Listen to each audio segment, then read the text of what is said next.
Brandon already said, hey, y'all. I'm not seeing it on YouTube yet, though. Is it not on your YouTube? Did you connect the thingy to the YouTube? Like, I'm on YouTube and looking on the channel, and I'm not seeing it. Okay. I'll check, but why don't we go ahead and get started? So, what is up? We're there. Oh, it's good now? Yep. It's all good. Okay. Yeah. So, very exciting. Tactical response is coming to Florida. Now, we've talked about how fighting pistol and advanced fighting pistol was coming to Florida, but now we also have immediate action medical coming to Florida, and I am very excited for this. I've been wanting to make this happen literally for years, and I'm glad we can finally make it happen. Yeah. What's really cool is that's not the only immediate action medical class that we put together for this summer. Like, we've got another group of people over in East Tennessee that have a private group that they want me to come out and teach immediate action medical to them and do a little bit of infant CPR for the new mamas in the group. So I'm excited about that too. I have been wanting you to make a fighting mama bear class for years also. I should work on that. I really should. Yeah. I've talked with Raquel about that a bit too. Like, that's something that, like, y'all have a unique perspective on. You and I have talked about stuff like that a ton. Oh yeah, absolutely. I was telling, we had a student come through the way of the shotgun, and he was like, hey, how do I talk my wife into coming down here to train and carry a gun? I was like, you don't. Like, that has to be a decision that they come to on their own. But like, I was telling them that immediate action medical is a great place to start, and to approach it in a way like, hey, it would make me feel a lot better if that when I wasn't with you and their new 10-month-old, that you knew how to do these things. So if you take this class, and then I was like, and then we can convince her from there. And not actually convince, but she'll see the need. Just being around it, like, it exposes something you didn't realize was like an empty place in your life. Oh yeah, and it's funny too, because, like, I think you were actually in the room when your dad told me that I should take immediate action medical, because I had signed up for fighting pistol and advanced fighting pistol, and he was like, you need to take the medical class, and I was like, well, I've already done, like, combat lifesaver in the Marine Corps, like, I've already done some of that. I want to blah blah blah. And he's like, listen, you need to take you need to take immediate action medical, and I was like, okay.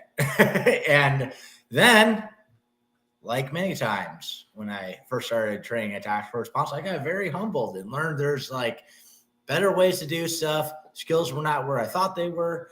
And there's more information than when I first learned. Right. And like, so specifically, this dude's wife was a nurse, and we get that a lot. And I tell, like, now that Isaac told me his story, I tell everybody his story. And him and Rich Vandehey come down to take a class together as immediate action medical. And, Isaac's wife, Heather, is a nurse practitioner. And she was like, I'm going to sit this one out because, like, I know the medical stuff. And then she was asking them about the class. And he was like, we did this and this and this. She was like, wait, I need to take that class. Like, it's not just medical. And everything we teach in immediate action medical is a pre-hospital environment. So even if you are a nurse or a doctor or whatever position in the hospital you hold, like, this is all stuff that happens before you ever lay hands on the patient. So. Yeah, and there's also, like, there's higher standards for certain things. Like, the simple one I always talk about with people is tourniquet application. Like, when I was in the Marine Corps, we practiced tourniquets hard as fuck, and I thought that we were pretty good at it. Turns out they never taught us how to properly reset a tourniquet. So, like, there was actually years I didn't like the cat tourniquet because all of us thought that it took like a bunch of rotations. That's because we practice a lot. We were never taught how to properly reset it. And so, like, I have shown that personally to students I've had come through class, including Army medics, EMTs, paramedics, surgeons, like people that are legitimate medical professionals, but yet the standard that's out there and the way it's taught out there where they learn it is not the same standard. So when I went through nursing school, I got super excited when we got to the ER portion because I'm like, this is where we deal with emergencies. And we did not even talk about tourniquets, like did not even discuss them. And like one of the proudest moments of my life, and anybody who's ever been through nursing school, EMT school, anybody knows this, like was getting my nursing instructor to admit that maybe tourniquets are more important than airways. Like making her break from the ABCs, airway, breathing, circulation, da da da da da. And I'm like, but if you can only bleed for this long before you die, and you can go this long without oxygen before you die, doesn't it make sense to address the one that's going to kill you first? And she was like, fine, if it makes you feel better, I guess. It is like tourniquets are more important than airways. And I'm like, all I needed to say, like, so, because the thing is, people believe you. Like when you tell them that airways, breathing, then circulation, it's people think that airway comes first. And when you hold a position of authority on something, like if you are a nurse or a doctor, when you hold any kind of position of authority on something, you have to be extra careful with the information you share with people. And I don't think that people take that into consideration. It's the same reason that I won't suggest carrying a fucking 380. Like somebody might listen to me. If for people out there, if you do carry 380, make sure at least it takes to find munitions. You know, funny thing on that, Grantham did a video a while back, and they did gel testing. Some of the 9mm loads did not perform as well as Defiant Munitions 380, which was shocking to see. I still don't want to carry that trash, but but it was super impressive. glad that Pink finally has a round available for the general public to buy if they do carry a 380. I don't know if I will ever be able to convince myself that it is a caliber to be used for self-defense. Just I don't think I can. I don't think I can convince myself. No, I totally agree. Yeah, it's one of those where it's like if it's the only gun you can get in. Yeah.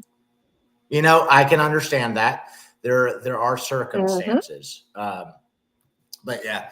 You know, the other thing, like I love immediate action medical. I tell all my students about it when they train with me because like they come to me for gun classes and I'm like, okay, what medical training do you have? You know, we have that conversation and I'm like, okay, like yes, your pistol skills are important. And guys, also please, if you're signing up for rifle classes, you've never taken a pistol class, take pistol first. Yes. And also do it with a concealed carry setup, please. Okay. But yeah, the trifecta, there's a reason why that's been out for so long. And it's so important to people, or it's so important for people. But a lot of people haven't realized how important it is. They want to do the cool gun stuff. But medical and force on force, I would argue, are more important than a pistol. The only reason that I think that fighting pistol is the most important class we offer is the mindset lecture. If we offered that lecture in any other class, fighting pistol would not be the class that I told you to take first. Like immediate action medical is the class that I recommend to anybody. Because even if you're pregnant, you can take immediate action medical. Even if you are not yet 14 and can't take our fighting pistol class, you can take immediate action medical. If you are old, young, like it doesn't matter what else is going on. Like if you have something else going on, it's even more important you take immediate action medical. Like we will find ways to make things work for you. And it, it really gets to me when people who carry a gun every single day don't know how to put on a tourniquet. I'm like, you do realize that if you use that thing, odds are bullets are coming back at you. So Yeah, and tactical response really led the way on getting people carrying medical, getting people medically trained. Like as far as I understand the history, it started there, us right? and Paul Markle with Student of the Gun. So Okay. we started immediate action medical. The very first one was taught, I believe, in 2006, because it was put together after my dad got back from Iraq in 2005, and one of his teammates died from a femoral artery bleed, and a tourniquet was never even mentioned. And he was like, holy shit, something needs to be done. Like, if there are ways to save people from these injuries, we should be doing something. And that was how immediate action medical was born, was through the loss of somebody that we really cared about to a gunshot wound. Yeah, and in that class too, it really shows how like these skills need to be practiced the same way people are practicing gun skills. And I mentioned earlier, the standards that you guys set. Like when I learned, like, again, let's use a simple example of tourniquets. When I learned tourniquets in the Marine Corps, it was, we're throwing tourniquets on each other all the time. How often did we practice it on ourselves? Minimal, absolutely minimal. And they say, self aid, buddy aid, and then corpsman aid or medic. Yeah. But we were throwing them on each other. We were not putting them on ourselves nearly as much. And when I took immediate action medical, it was basically the standard that I hold after that class. And that I learned from you guys was I should be able to do this, like get it on under 30 seconds while moving without looking at it. Yeah. And now that's the standard I hold in. And you see a lot of videos online of people talking about tourniquets. The placement's fucked up. It's not on tight enough. And they're staring at it the whole time because they legitimately suck at it. There is a drill that we do in immediate action medical. It's not a secret drill, so I don't mind talking about it on here. But we do a blindfold drill. And it's hilarious because every single class, I tell them, hey guys, we're about to do this drill. When we do this drill, this is what's going to happen. I'm going to blindfold you. I'm going to say fight. And then I want you to find a patient and put a tourniquet on them. You're going to be trying to look at what you're doing. And I'm going to come up and whisper in your ear, what are you looking at? And you're going to say, huh? Nothing. I can't see. I'm blindfolded. And I'm going to say, then why not take this opportunity to practice having our head up? Because if you've been through fighting pistol or immediate action medical, you know that when you compress your spine, it starts to release norepinephrine and backtracks on the adrenaline dump you just had. So it's funny because even when I tell people that is exactly what happens. They're like, you told me I'm not going to make that mistake. And I'm like, okay. I did, especially when we were doing like dummy gun stuff, even in advanced immediate action medical, I still we all naturally do. But I will say my favorite tactical response class is advanced immediate action medical because it's immediate action medical and force on force plus. Yeah. So it's you have more of a reason to keep your head up. And as we saw, when the results of you not doing the right thing is pain, people tend to do the right thing more. And the advanced immediate action medical class, it's so funny because I have begged for that class since we started immediate action medical. Begged and begged and begged, please, can we do this? And finally got the green light before you did to incorporate both force on force and medical stuff. I'm like, that logically, that is the next step to immediate action medical. There's not a whole lot more that we can teach you in that amount of time that's going to be worth knowing and saving the same number of lives like tourniquets and protecting airways and doing needle decompressions do. But if we can have you do what we've already taught you under fire, then like that is the logical progression of this class. And my dad was right in that it is the absolute hardest class to sell.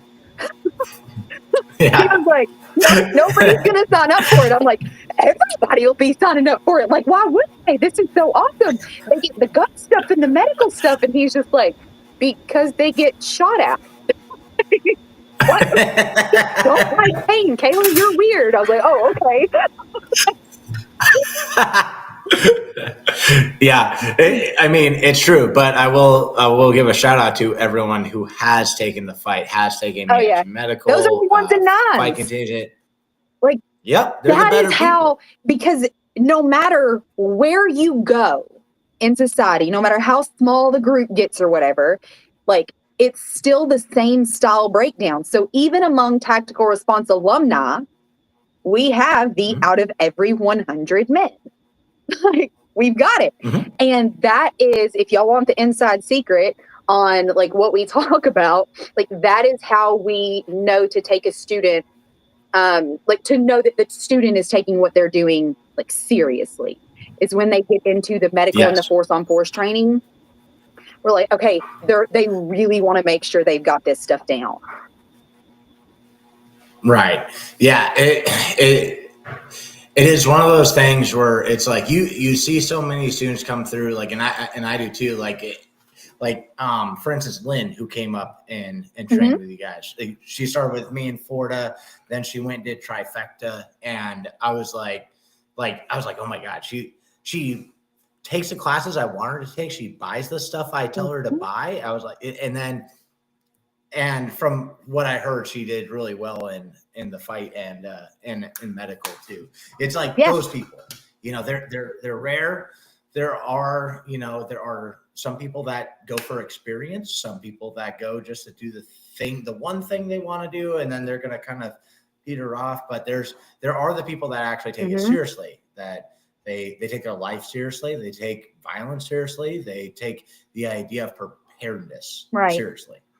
And me and Tasha, Dakota's girlfriend, we did a podcast about like the different kinds of things with self-defense. Like, she talked dogs, I talked guns and stuff. And she was asking when we were doing that, like, one of her questions was like, how do you toe the line between prepared and paranoid? And I was like, training. Like, I don't allow myself to be paranoid. And you don't feel paranoia when you are prepared for the thing that people feel paranoid about. So, yeah, I also like what Andy Sanford said. I think it was at Surgical Species Summit up there. He said, he's like, yeah, some people call me paranoid, but you know what happens to paranoid people? Nothing. Right. Right on. So I've actually officially updated my website, and now I've got your guys' classes on there too on my calendar. But you guys can click in the description. I put links, I put dates. Fighting Pistols coming to Titusville in September, and then there will also be Advanced Fighting Pistol, and I believe that goes 20th through the 23rd, and then October 4th and 5th in Bellevue, here in this room that I'm sitting in, we will be doing immediate action medical. So if y'all are in Florida and want to know how to put a tourniquet on. Yeah, even guys, if you've already done a medical class, as far as like when I've gone and taken medical classes, there are different flavors. I think immediate action medical is one that you need to do because of the way they approach it and the martial skills aspect. Like, it's not so much PowerPoint explanation. The practical application on it is one of the things that everyone needs to do, including people who have gone to EMT school or something like that. There's a different approach to it because it's not you're a medic, it's not you're a soldier, it's not that you're a cop, it's not something like that. It is you experienced an emergency. Yeah, you're there. Like Usually surrounding it, like the premise of the class, the way that we deliver it is surviving a violent encounter, like being able to treat a gunshot, stabbed, or trauma victim until help arrives. The beauty of medicine is that it doesn't matter how your femoral artery got cut. Like if it was with a bullet or a car accident, the treatment is still the same. So even though the skills are all under that martial lifestyle and directly correlated to carrying a gun and things like that, they are not only going to be applicable in those situations. You are way more likely to be able to help somebody with a tourniquet than you ever are to be able to help somebody with a gun. Mm-hmm. And the other thing is that I like about it is you guys don't hold back. Like there's another thing within like the like I think I have seen dumber stuff from the like tactical medical side of the industry than I have from the gun side of the industry. Like the decomp needles are one of the big ones where it's like, oh, that's just for these people. And, like you might damage someone. And it's like, yeah, I kind of might do a lot of damage with this gun I have on me too. If I do the wrong thing, it might be really bad actually. So, and then what happens if they don't get that decomp needle? They die. Oh, they die. Oh, okay. Like they definitely die. Yeah. That's so, what happens. It's like every time I see someone being like, oh, no, I don't teach them that, or I got to make sure that blah, blah, blah. It's like, dude, no, they need to know this. Because here's my thing. For myself and my family, I need to be competent, capable, and have the stuff at doing the decomp needle. Because if they don't get it, they're going to die. And then you will fail them. And it's like one of the most funny things that I see when people are scared of giving civilians decomp needles. By the way, they all have a car. And like those same people carry guns. Like the fact that you said the tactical medical world, and it was like we got that brought up all the time by people who would come and take immediate action medical, and like people in the gun industry reaching out to us like, hey guys, I don't know if you should be teaching that. That comes with a lot of liability. And my dad's answer was like, yeah, I already teach motherfuckers how to kill other motherfuckers. Everything else we teach is less legally liable than that. Exactly. So if you are going to carry a gun but not carry a needle because it's scary and might hurt somebody, like you should take a look at, like, take a step back and really look at what you're saying and why you're saying it. Is it just because people have convinced you that it's this deadly thing, which it's not? Or is like, are you lacking training in knowing how to use it? Is that why you're scared of carrying it? And like, honestly, even if you don't ever take training, even if you don't know how to use it, like doctors, nurses, paramedics are the absolute worst for carrying medical equipment anywhere. Like somebody else might know how. Yeah, I'm not carrying my ankle med kit on me right now because I'm in my house, right? Mm-hmm. But I still have more medical on me than those people. Right. Including my gun, by the way, which I love how you guys say the guns are trauma inducers, right? Yes. It is a like medical two device. Trauma kits, one to induce and one to fix. Yeah, it's, man, I had such a good time last time when I was able to stick around and role play for me Action Medical because like the conversations like this and the other conversations that went in that class. I'm really looking forward to it. especially like, cause it is hard for some people to travel. Right. Mhm. And that's been one of the big things for my students. I'm like, what are you talking about? It's 12 hours away. Just go. Right. But it's hard for me to travel that far. And then, no, I'm joking. I get it. Like But perception and relativity do count for something in that. Like, yeah, I do get it. It's like, trying to dedicate as much time as like you or I have to taking classes is not an easy thing. So I really, no. really appreciate you guys coming to Florida. I really want to make this happen more. I've already got several of my core students, my 1s and 9s, who are like, "Yep, I'm trying to schedule with work right now." They're like, Mhm. "I'll know Thursday." So, Well, and um, the beauty of immediate action medical is that we do not have to have a range. Like, mhm. even if you want to train with tactical response outside of the fighting pistol mindset lecture, you are not going to get better training than the immediate action medical class. So if you are somewhere way off and traveling to Tennessee isn't something that you can do, get some of your buddies together. We need 10 students to make a class happen, a mobile class happen. And like, if you get the 10 people, you can make it a private class. Like, I will come to you. Mhm. So if Now, you guys are wanting medical and you can't make it to Tennessee, talk some other people in your area into wanting medical too, and I will come to you.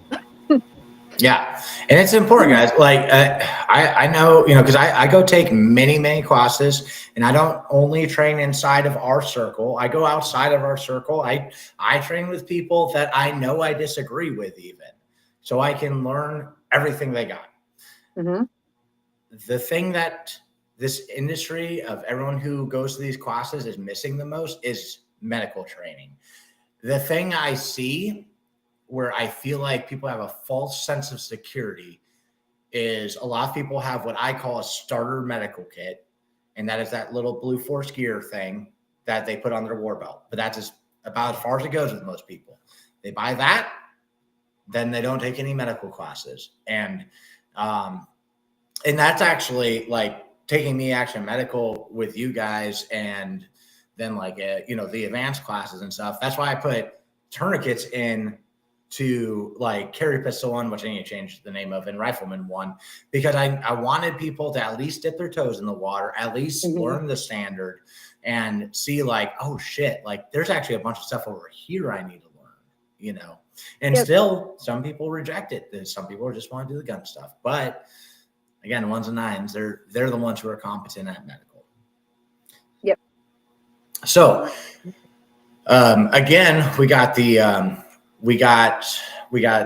links in the description. You can sign up right now. I have put the dates on my calendar on the website, and then of course they're also on the Tactical Response website.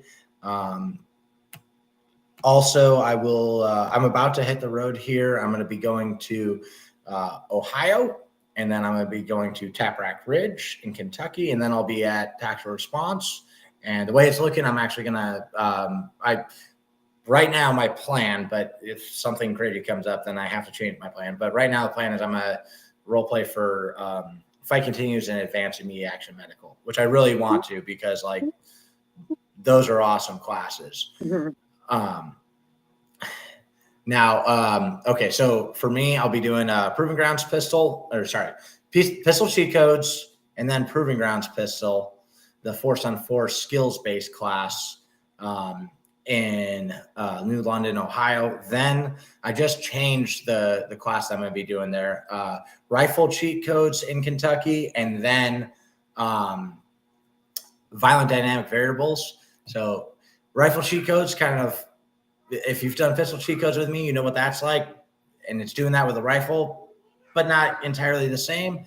Violent dynamic variables is moving targets, shooting on the move, using cover, and visual stimulus all day. Pistol, rifle, or shotgun, I don't care. I encourage you to bring all of them. Just like it shouldn't be your first time using it, But I just did that. It was a really fun class. I have footage I need to edit for that. And then I'll be running pistol cheat codes the day before alumni weekend at Tactical Response. Oh, and alumni weekend, I'll be I got a thing planned on ways I've been using for airsoft for dry practice stuff, and I want you guys to just come out, mess with those. I'll show you the things that I've been doing, and then the next day I'll be doing a thing on shooting on the move on Sunday. But now we can get to the comments. So again, tax response is coming to Florida in September and in October. September is when advanced fighting pistol is happening. October is when the action medical is happening. Now I can overlay. So Pew pews in September. Tourniquets in October. All right. So now I'm going to go up to the top. Now, I will give a good hello to everyone, but remember with me, if you want me to shout you out and say hello, you have to say, "Who is this?" Not hello. That's a joke from we were training the Japanese on prisoner of war handling. Yeah. And when I demoed, I found a knife. I went like, "What is this?" And then the Japanese guy took out the knife he found on a guy, went, "Who is this?" It gets you there. All right, Josh DeWalt, who is this? Oh, somebody, like, I'm scrolling through the comments, and one of the comments when we were talking about like the fighting mama bear class said like a one-handed class with a 10-pound sandbag. Guys, if you ever get into a gunfight with a baby in your arms, drop your baby. Drop your baby. The rule of thumb is that babies can survive twice their height with like minimal damage to them. And when I say minimal, like no brain damage or anything like that. And I understand that dropping a baby does carry risk. So does not dropping your baby while you are being shot at. So yeah. Drop your baby. The only time it makes you a good parent.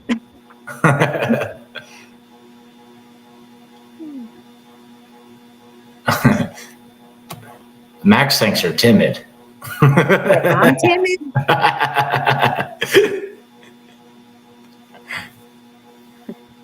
No, just a little bit autistic and tired at the end of the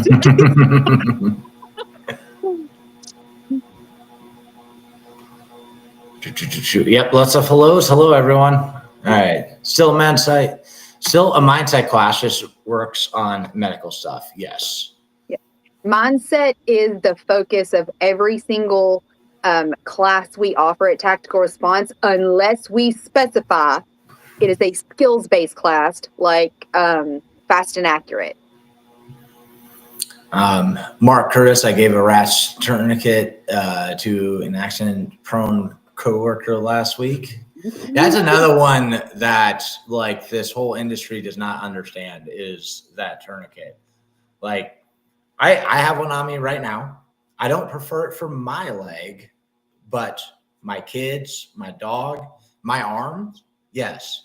And it's funny, they always talk about nerve damage. I would tell you what, if nerve damage is a legitimate concern, then like tell me why my arms still work.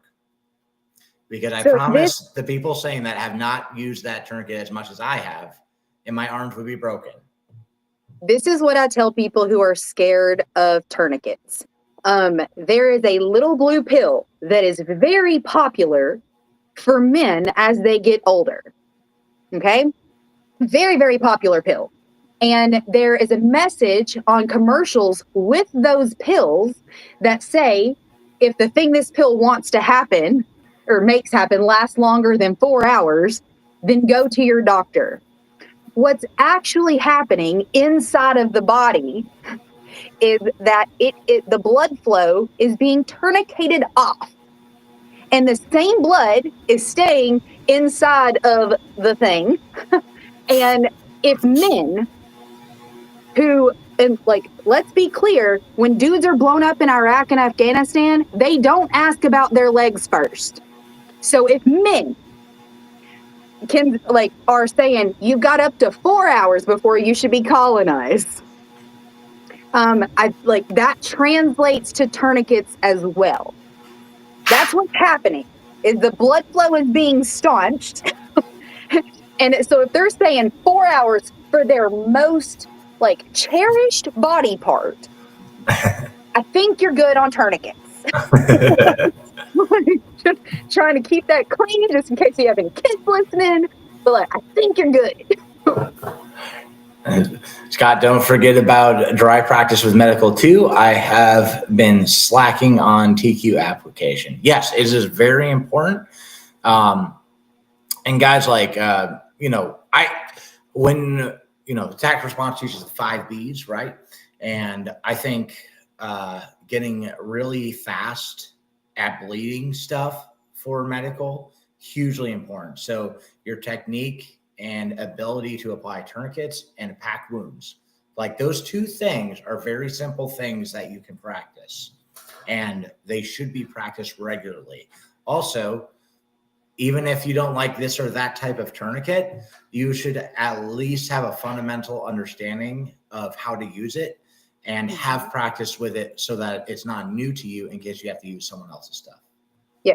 Everybody out there should know how to apply a cat style tourniquet, a rat's style tourniquet, a soft T style tourniquet. Snake staff application tourniquets are becoming very, very popular. Ratchet style tourniquets, like you have to, like windlass, elastic, and ratchet are the 3 biggest style tourniquets that I see that are successfully placed. You should have training in all 3 styles. Yes. Evan, I'm trying to think of who are you talking about? That dude who died, saved. Oh, we're talking about James' friend. Yeah. And that's something that it's a shame that not more people understand the history of that. I think that would be a good podcast subject to do sometime, Kayla.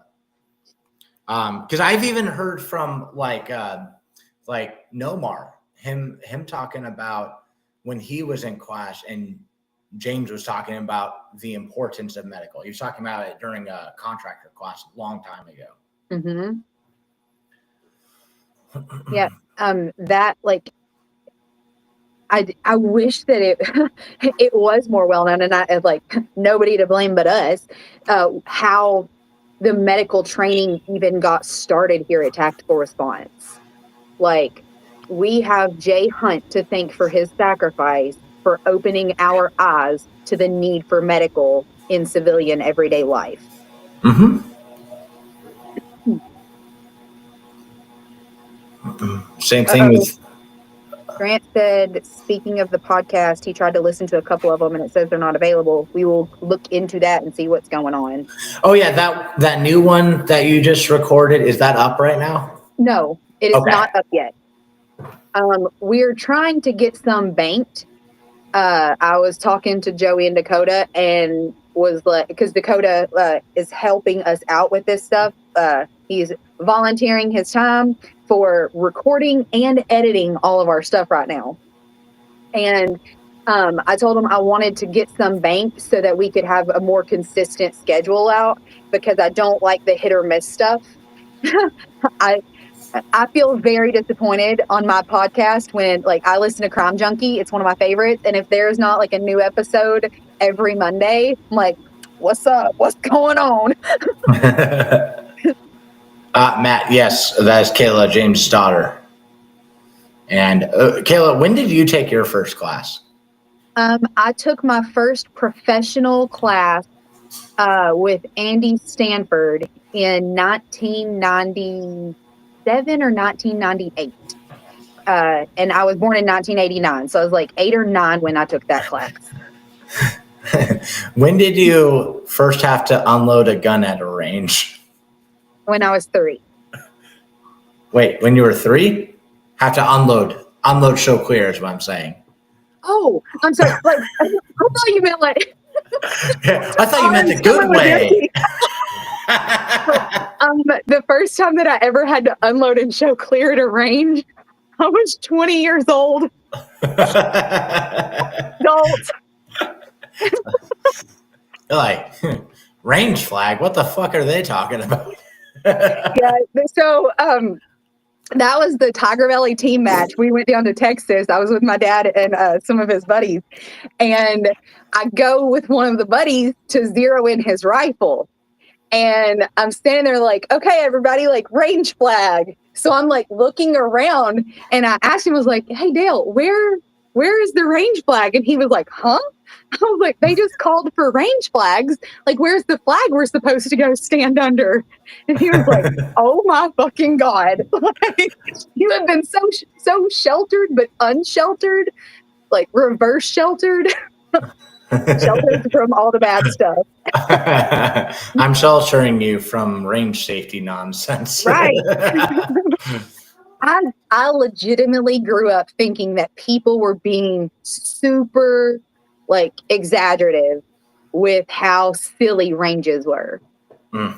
It was like, there's no way. They're joking. Like, like telling fishing stories and the fish was this big, like, and the range rules were this bad. I'm like, ain't no way. But way. Absolutely way. Oh yeah. Good evening from Colorado, where only criminals get guns the same day. You know that there's a lot of people who say they're turning law-abiding citizens into criminals. I'm starting to think they're turning criminals into good guys at a certain point with the way our laws are going. Hey, baby. Yeah. Will you come tell people about ME Action Medical? I'll unplug this so you can hear. I got Ashley, my wife here. She actually attended Fighting Pistol, ME Action Medical, the fight. Do you do any other tax response classes? You can be in camera. You don't have to be weird about it. I know. I'm shy to social media. I only got 500,000 followers. I do this for a living, but I'm still like, I did the full trifecta. I think that was it. Will you tell them about Immediate Action Medical, since that's the class that's coming here? Oh, I loved Immediate Action Medical.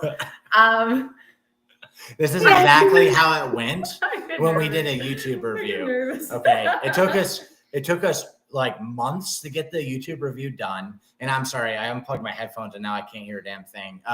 But it took us months to get the YouTube review done. And when we were actually filming it, this is how it went. I know. No, but I loved it. I feel a lot more confident, especially with being with the kids all day, that if something happened or there was some type of accident or anything like that, that I could handle it.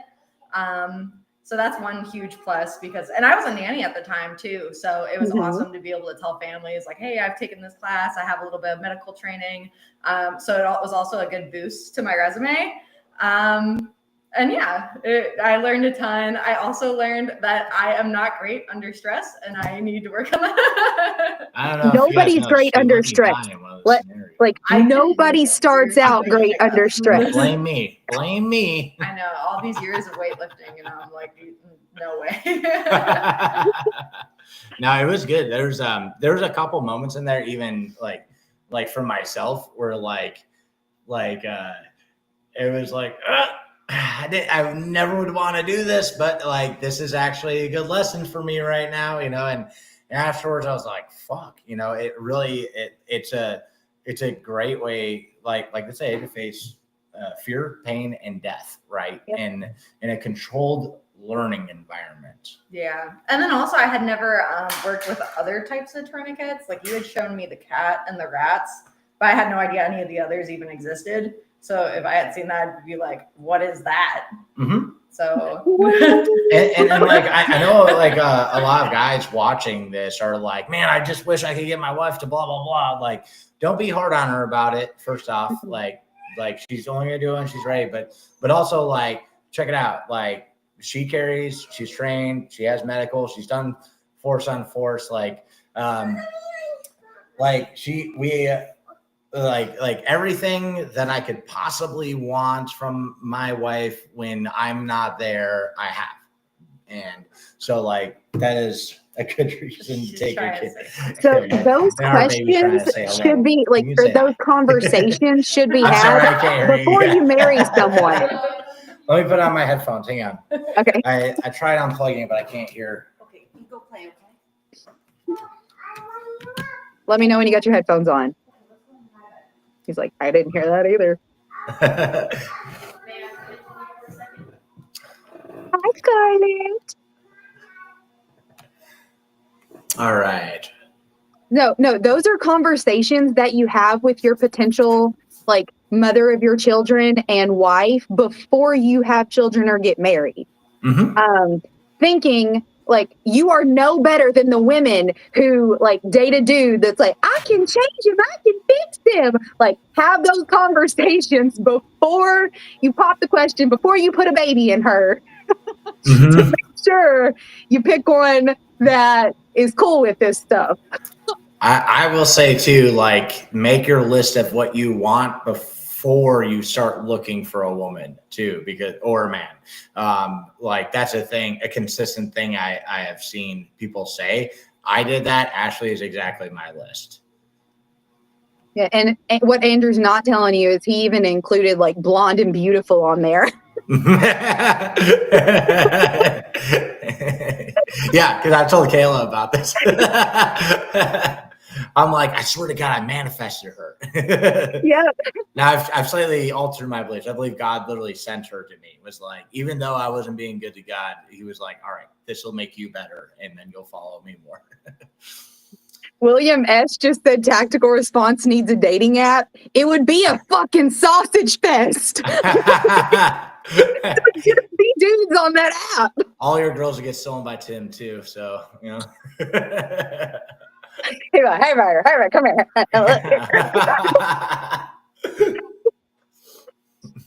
And you can just come to alumni weekend too. It's pretty simple like that.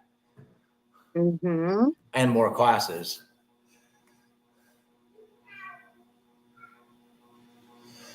Class. Yeah. Awesome. And an active Thank shooter. you, Justin. Yeah, he said, William, it's called classes. There's, like, single girls don't stay single around here for long. They get snatched up quick.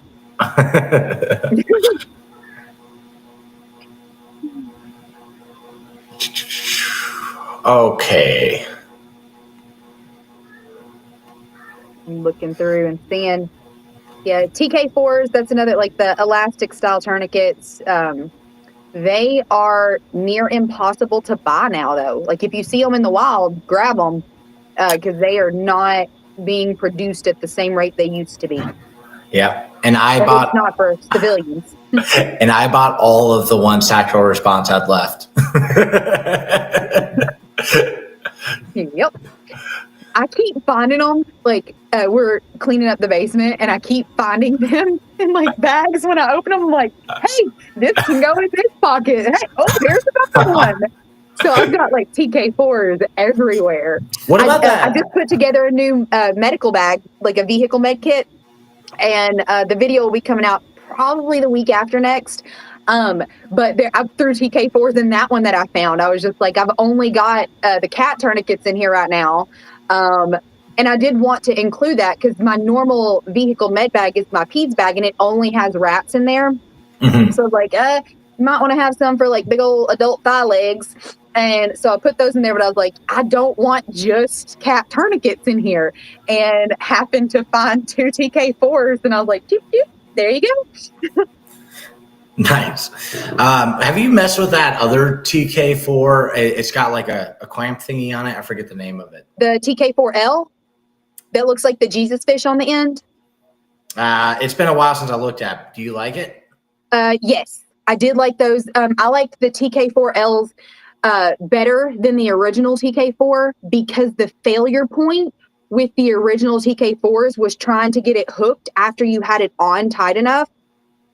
Because it was literally like trying to, if you got it on tight enough, you were digging the metal hook into people's skin to get it like hooked where it would stay.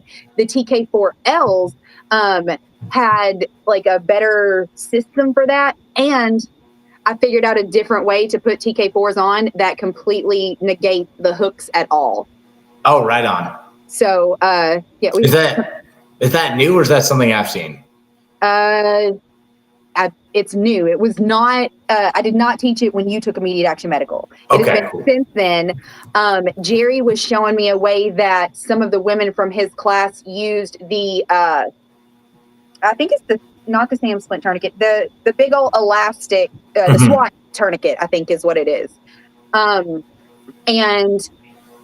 when he showed me that, I was like, wait a second, the TK4s can do that too.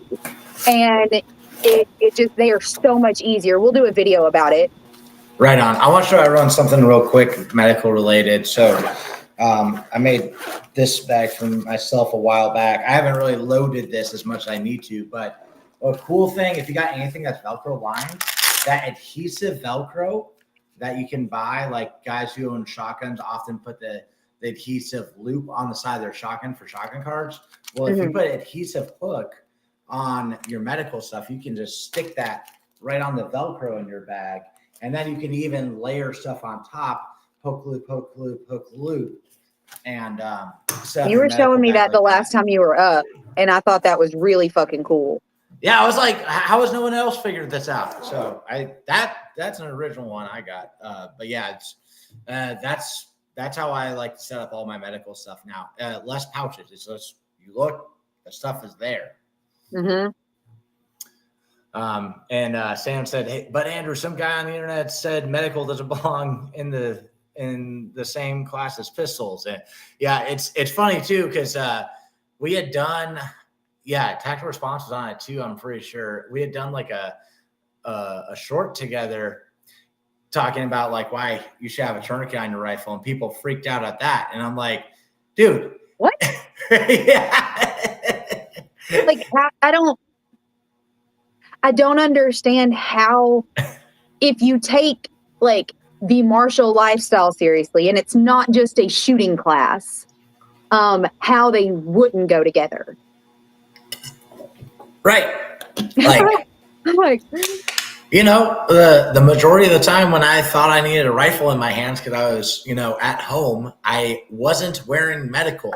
It's good to have a bag, that you got, stuff in, like a bump bag or something, that you got your, and that's another one I got from you guys. Jerry talked about it. The bump bag was an invention from a conversation in Advanced Fighting Pistol where he was like, it'd be cool if you had something you could just throw around your neck, had like a mag, a flashlight, medical, and a cell phone. I was like, great idea. Let's make it way more expensive, and then I'll make it. And, but yeah, any sort of bag, you throw that stuff in. But like, it's great to have that. However, like if it's really a right now emergency, you probably don't have time to grab that stuff. So if you at least, if you have a long gun and there is a good space on there to put a tourniquet at least on it, that's a smart thing to do. Now you could simply shock cord it to it. You could use masking tape. You could get the stock sock from Blue Alpha Gear, Addison, Prepared Citizens TG. He makes a thing that you can attach to M-Lock and put a tourniquet on your gun. But literally just masking tape, shock cord. I think all of our people should own a decent amount of mil-spec shock cord to just attach stuff to other stuff. Yeah. And like I don't think anybody ever in the history of gunfights have ever been like, damn, I could have used less tourniquets on that one. There's like ammo. Nobody's like, whoo, I wish I would have left that extra mag at home. Yeah, especially like when you really practice this shit and you start going like, wait a second, my family has 4 people and they all have 4 limbs, and then each of those might potentially need 2 tourniquets. You may as well just walk around with 30 tourniquets on you, I get it. You're gonna make a dress, like a skirt out of rats tourniquets, like rats and TK4s. Well, it's back to that thing I said earlier too, where a lot of people just buy what I call a starter medical kit. Because like most medical kits you buy, they have one thing for each thing, right? Yeah. You have one thing for tourniquet, you have a little bit of gauze, you have a seal, probably no needle in there. It's like, but that's doesn't mean that you're just gonna get those specific injuries. Like, yeah. Yep. I think that everybody should carry one. mm-hmm. And one is, or two is one and one is none. So if you carry one, you should carry two. They make a lot of them that are small enough to fit in your pocket that are decent tourniquets. Like, they work. Mm-hmm. Somebody brought up the Schleichman wrap. Yeah. Schleichman. Was that the one that you gave? Were you the one that gave me that? I showed you one. Chuck Peoples may have given it to you. He's the one who showed me it. I've messed with it a little bit, but not enough to have a real judgment on it. I'm just like, if it's between that and rats, I'm taking the rats. I messed with it a lot around the house. Like, I haven't put it through a class or anything because I specifically wanted to test it out on my kids. Mm-hmm. And all three of my kids, Gatlin, Emmeline, and Gage, had that tourniquet applied correctly to where it completely cut off blood flow to their arms. And none of them complained it hurt eventually, but none of them responded the same way that they have whenever we've done other tourniquets. Now, do you find the application is easier or harder with that than a rat's? The application is harder with that. Okay. Because you have to make sure that you're staying on top of where you were, because the catch is like the Velcro is catching, and the entire one side is like it's meant to stick, and the entire other side is meant to like do the opposite of stick. Like they both have their job, and it does it on both sides all the way around. So you have to stay like on a closer path, and it just feels like it's more difficult because it is a wider band, more difficult to hold on to and keep it stretched wide and tight enough. So read 4 reviews. Next week, Joey and I will be discussing mindset from Varg Freeborn's book, Violence of Mind, which covers mindset very well. Yeah, I love that book. Violence of Mind and Beyond OODA Loop. If you're a guy who's trained with Sunny already, I think you would probably like Beyond OODA Loop. For me, that was my favorite. That was the one I was most interested in, but both are really good, and you guys can listen to them on Audible. I'm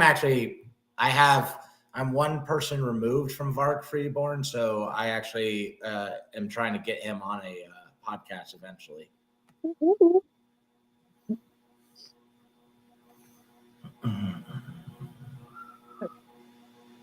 Oh, look at that. William, TJ at Refuge Medical has an excellent interview with the creator of the rats, explains a lot. Mostly boils down to a lack of training and compartment syndrome. Yeah. Well, you guys have had him on plenty of times too. Yep. Jeff, like I grew up knowing him. It was funny because like back when everyone was freaking out about the rats a ton, I remember people would specifically say like, this guy's an SF guy and he says it's bad.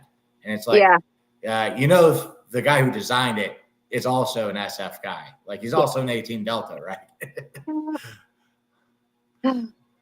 Like I've been defending rats tourniquets on the internet since like 2008. Since the internet become a thing, in every household. Since before most people knew what a tourniquet was. Right. So, definitely since before most people carried one. I was just like, guys, I don't understand your problem with it. It's really funny too, because it's like the biggest thing with the whole people freaking out about tourniquets is it's like, guys, it's a strap. It's a strap. That's all it really is. It's nothing that complicated. Like I design gear. I fucking sew gear, right? I can look at a thing and see if it's a piece of shit or not just by handling it for a few seconds. When it's a simple strap, it's not that complicated. And Mm-hmm.